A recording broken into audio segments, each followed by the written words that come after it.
మేడ్చల్లోని private residential స్కూల్లో అదృశ్యమైన బాలుడు కార్తీక్ ఏమయ్యాడు?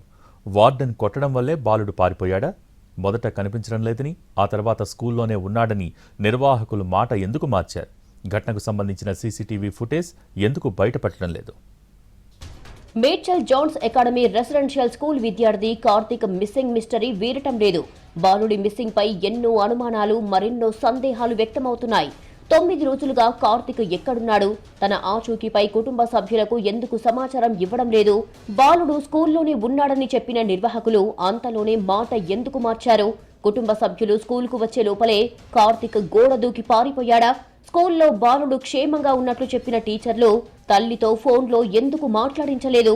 ఘటనకు సంబంధించి సీసీటీవీ ఫుటేజ్ చూపించమంటే అవి పనిచేయడం లేదని నిర్వాహకులు ఎందుకు చెప్పారు? ఇలా ఎన్నో అనుమానాలు వ్యక్తమవుతున్నాయి. జాన్ అకాడమీ రెసిడెన్షియల్ స్కూల్లో కార్తీక్ 9వ తరగతి చదువుతున్నాడు. ఈ నెల 14న స్కూల్ ఆవరణలో మిగతా పిల్లలతో కలిసి చలిమంట వేసుకోవడంతో కార్తీక్ ను వార్డెన్ మందలించారు. రూమ్లో బాలుణ్ణి బంధించి చితకబాదడంతో భయపడి దాక్కున్నాడని చెబుతున్నారు. మీ కుమారుడు స్కూల్లో కనిపించడం లేదని ఫోన్ చేసిన టీచర్ కొన్ని గంటల్లోనే క్షేమంగా ఉన్నాడు అనడంపై కుటుంబ సభ్యులు అనుమానాలు వ్యక్తం చేస్తున్నారు. క్షేమంగా ఉంటే తమతో ఎందుకు మాట్లాడించలేదని ప్రశ్నిస్తున్నారు. నాకు 2 బాబులు, భర్త లేడు, అన్న తమ్ముళ్ళు లేరు. నా పెద్ద బాబుని మేడ్చల్ జాన్స్ అకాడమీ రెసిడెన్షియల్ స్కూల్లో జాయిన్ చేశాను సార్, 8th క్లాస్లో. అక్కడే ఉన్నాడు. శనివారం రోజు నైట్ 9:30 తర్వాత మేడం నాకు ఫోన్ చేసి రేపు పొద్దున్నే రండి మాట్లాడాలి అన్నారు సార్. అంటే దేనికి మేడం అంటే, అమ్మ మీరు రండి అని చెప్పి కాల్ కట్ చేసినారు.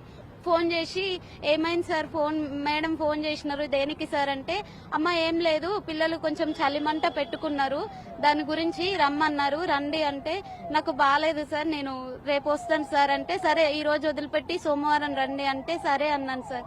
మేడం ఫోన్ చేసి అమ్మ మీ బాబు వచ్చిండా అంటే, రాలేదు మేడం. దేనికి, ఎందుకు మేడం ఇంటికి వచ్చిండు అంటే, ఇక్కడ లేడు అని చెప్పింది. ఏమైందని అడుగుతుంటేనే ఫోన్ కట్ చేసినారు సార్.